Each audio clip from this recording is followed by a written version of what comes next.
It's a new year and new beer, and we're glad you're here. Don't forget to watch out for deer. Let's get after it!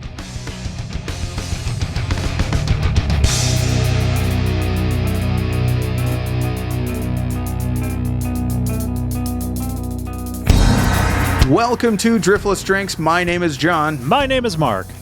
And today we have a delightful offering. Mark, would you like to tell us about it? I do. We've got another one from Allagash here, John, and there's no better way to kick off a new year than a beer that starts with the letter A. So this is the Curieux from Allagash, and I know I'm saying that wrong. John, can you give me the French pronunciation on this one? No, I can't. Curieux. There it is. Curieux.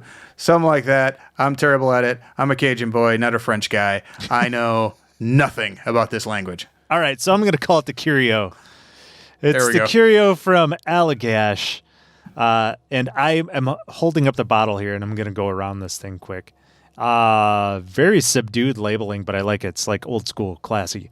3 barrels on it. It says Curieux, Belgian-style golden ale aged in bourbon barrels. Allagash, brewed and bottled in Portland, Maine. This is 10.4% alcohol by volume on the label, 12 ounces.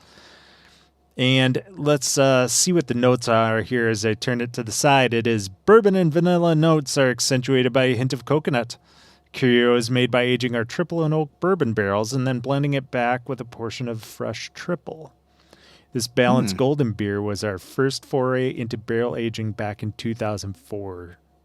So they've been doing this for a while now. It says we brew all of our beer at a single brewery in Portland, Maine, just like we have since 1995. If you're ever in the area, we'd love to show you around. And you know what?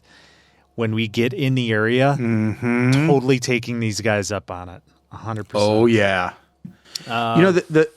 That technique that they talk about is something that I've seen in a couple of beers now, and I've only tried in one other one, and that's where they take some of it and they age it, and then they add fresh stuff to it. Yep. And I've seen that they do that with some sours too, so that they can get more complexity out of it, but then it becomes a little much, and so then they kind of mellow it out. So I think that's interesting. I didn't know they did this because I didn't read the bottle. Yeah. Well, and I just did. So I think we both have learned something here today, John. Yes, we have. I say we crack them. That's why delay? It's a new year, man. Like 2020 can eat it. Let's crack 2021 off here. Hopefully better than 2020 ended. All right. Yeah, are you gonna count this one? Sure. You ready? Yes, sir. 3, 2, 1. Oh, failed. Got it the second time. Boy, this lid's really does not want me to drink this beer. Oh. All right. Going for the pour. See if we can get around a mic here. Glug, glug, glug, glug, glug, glug, glug.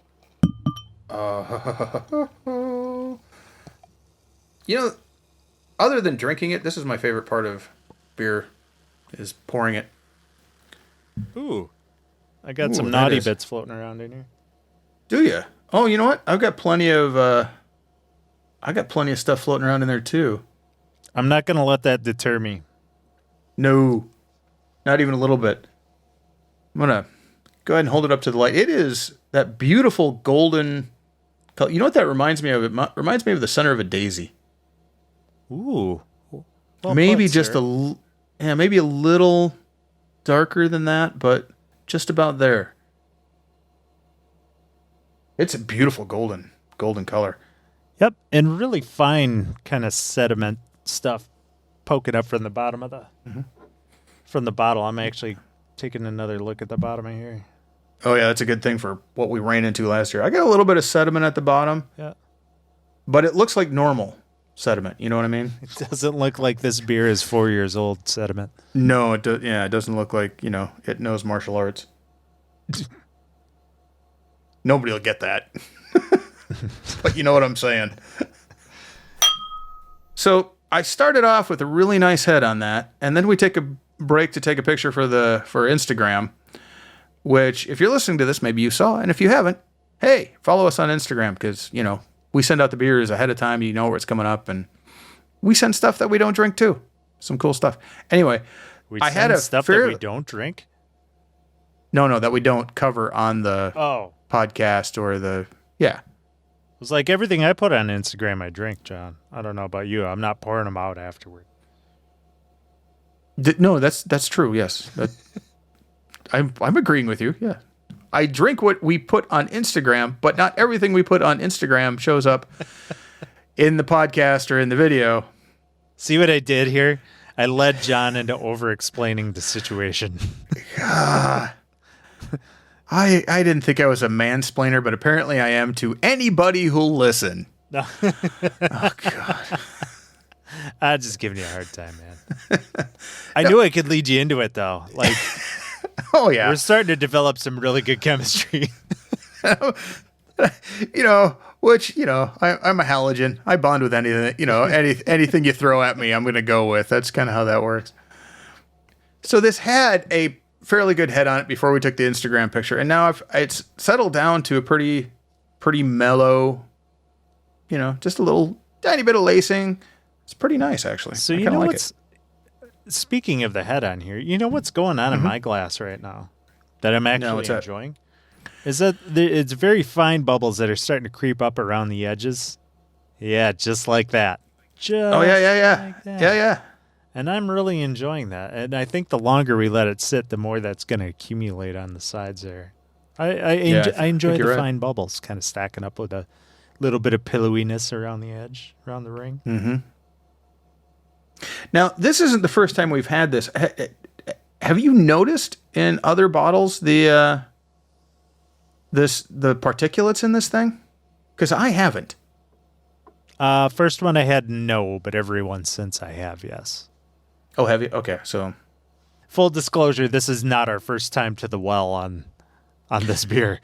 No, it is not. There's sort of a reason we picked this one to kick off the year, and well, I guess we'll get to that in a minute here. So you just emailed me. You just sent me that picture. Yep. And my phone went off, so that's going to be a thing in the thing. That's okay. Hey, okay. John. What? As long as we're doing a show together, I'm going to text you as well. Why not? Like, might as. I obviously don't have enough media here to get you things, so I'm just going to go ahead and text too. Yeah, you could just flat out show me. Nah. But don't do that. Don't do that. No, don't do that. No. John, no, I just want to let you know that I'm going to call you in a few minutes because I'm sending you a letter. Okay, I appreciate that. And I might as well start looking up Morse code now. Telegraph. God. The telegraph on my phone machine. All right, I'm sticking a nose in it now. Sure, let's do that. See, that is the creamiest smell. Man, there is a balance here. Yeah, so there's that brightness that's coming up, that flowery kind of brightness that you want.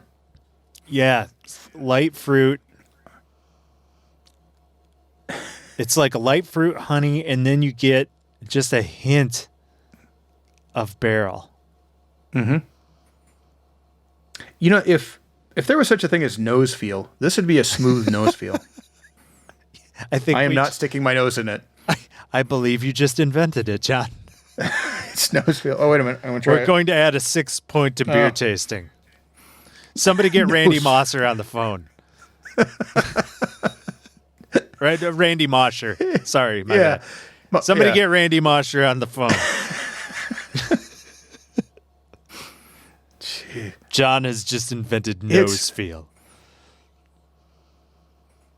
It. I have not had another beer that smelled like that. It has the top notes on that are almost hoppy, but not quite. The middle of it is just this smooth honey. And then there's I can't quite get the barrel out of the nose.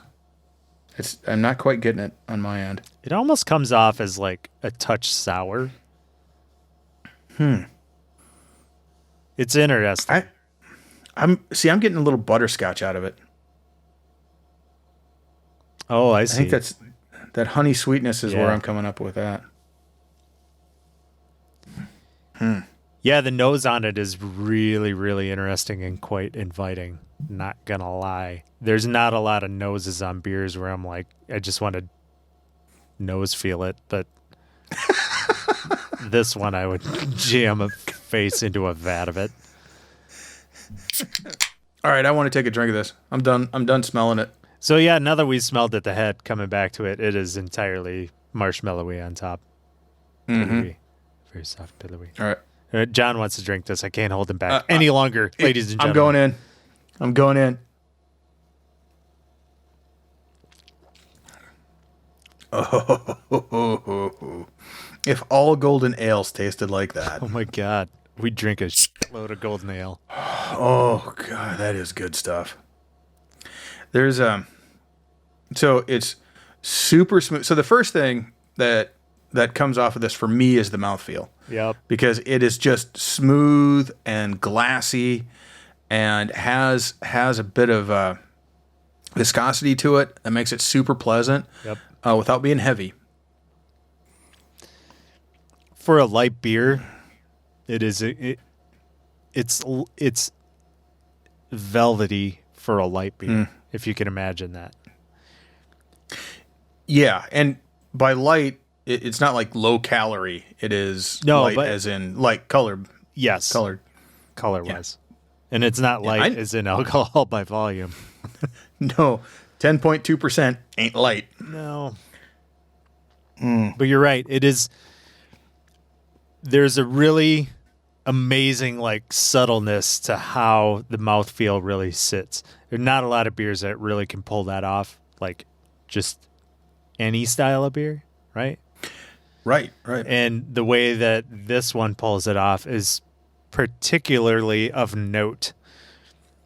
Just because it's such a high ABV beer, and typically you tend to think of the lighter looking beers to be a little more effervescent and carry a little bit more carbonation. Where this one, the carbonation in it is very fine and very well refined. So it's almost like wearing a silk shirt. Except you're drinking the silk shirt. You're drinking. It drinks like a silk shirt. It's a chamois of beers. Chamois? Allagash, Curieux, the chamois of beer. You could wear it, but we do not. We do not recommend. We do not recommend. No. Perhaps in Cezanne or somewhere in the south you could do that, but you can't do that just in La Crosse, Wisconsin. You can't do that. You'll be very cool. Maybe Montreal. Maybe Quebec. In the summertime. When the flowers are out. The two fours are flitting about in the back of the pickup trucks.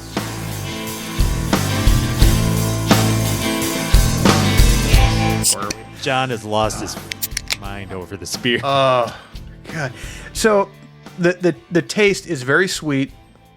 The honey is right forward on it without being a honey beer. Honey beers tend to be a little sickly sweet, not in a bad way. That's kind of what you're expecting. This one doesn't have that for me.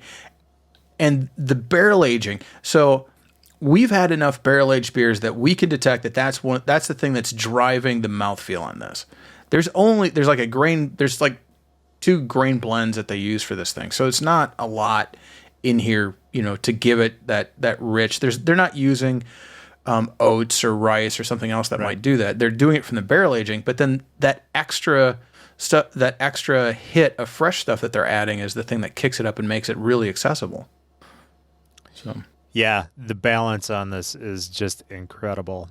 One of the other things to note when we're talking about barrel-aged beers, a lot of barrel-aged beers make it a point that the barrel comes through, right?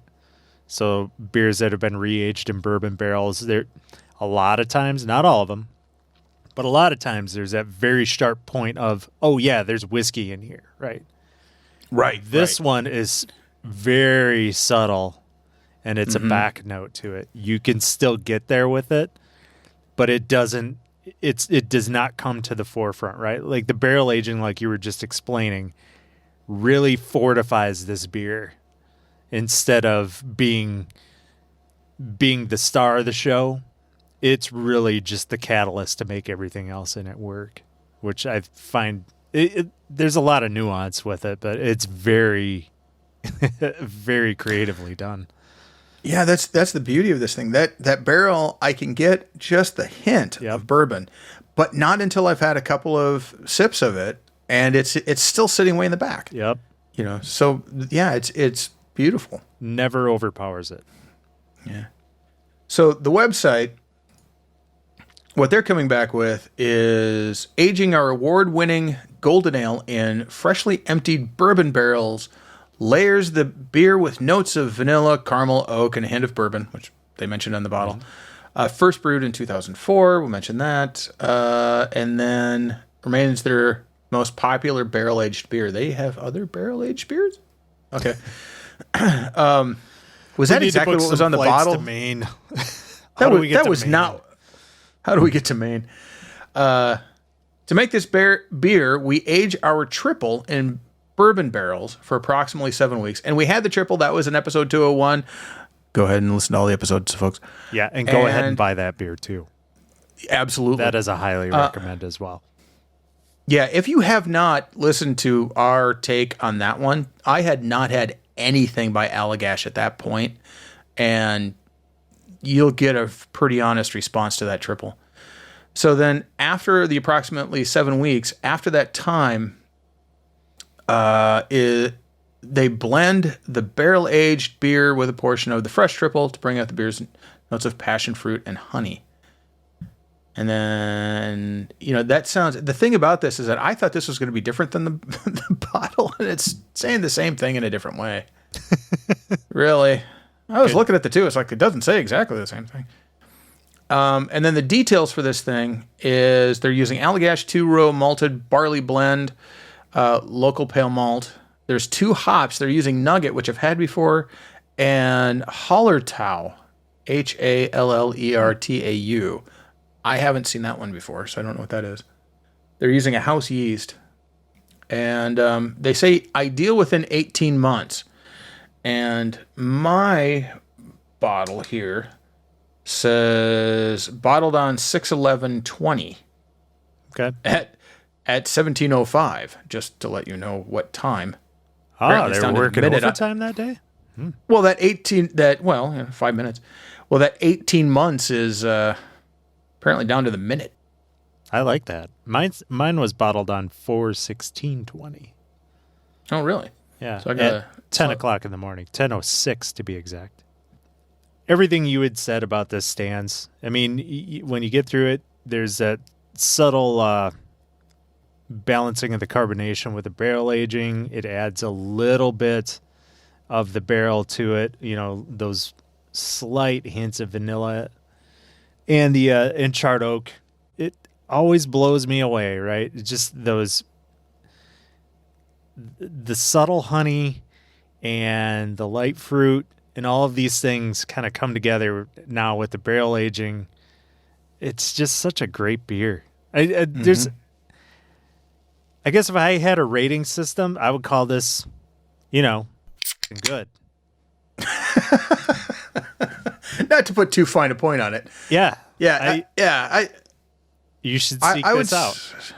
Yeah. On a 1 to 10, I'm saying, this is a 9. I'd be sure to buy it. I don't know what else to say about this beer, John. I'm grasping.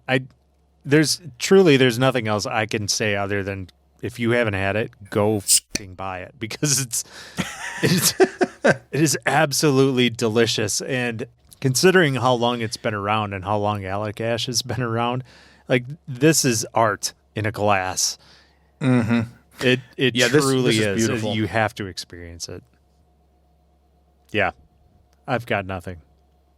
All right. Well, we can close her down. Very few beers will shut me up. Yeah, this one is so nice. It's one of those that you pour it in the glass, you have a couple of sips, and then it's like, what was I doing? Not because you're drunk, but because it's like, this is really holding my attention. Yeah. So, how does this contrast with the beer you had just before we started recording, Mark? Oh, yeah. I'm over that hangover already. It's helped immensely. I did have a Kickstarter tonight.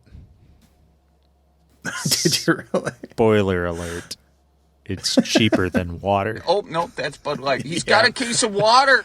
At the end of the day, this is one of those beers. Like, I could see, so eventually, post-COVID, we're going to get together around someone's campfire, and we're going to have a couple of these, right?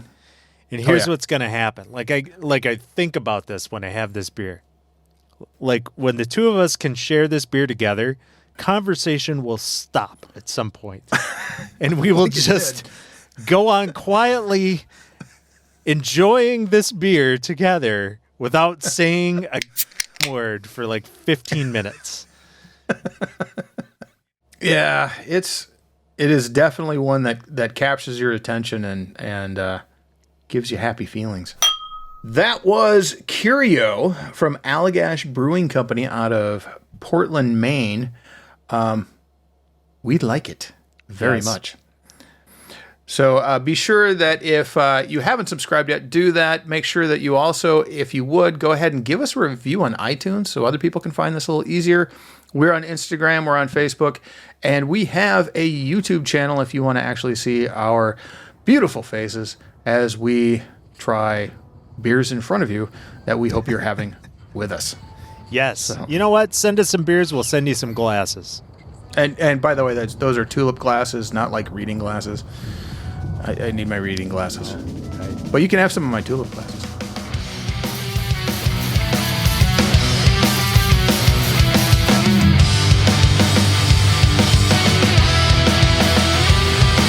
Driftless Drinks studio recording courtesy of HPJ Studios in Tomah, Wisconsin. Be sure to subscribe and rate us wherever you get your podcasts, and like us on Facebook and Instagram, where we feature each episode's brews a week or so ahead of time. Visit us at driftlessdrinks.com, where you can comment on each episode and drink along with us on the Driftless Drinks YouTube channel.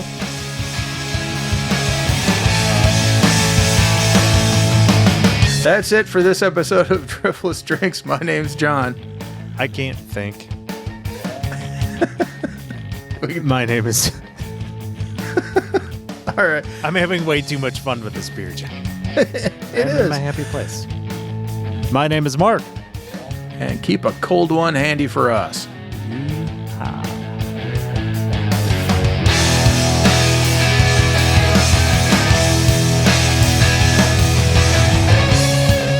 I feel like Stephen Toast doing the yes!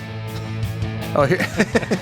Yes, we hear you, Clem Fandango. I can't hear you unless you push the button, you donut. Bud Light. Oh, no, that's Bud Light. He's got a case of water. I'll stand by a regular pig's eye, though. If you haven't fished with cesium, you haven't lived.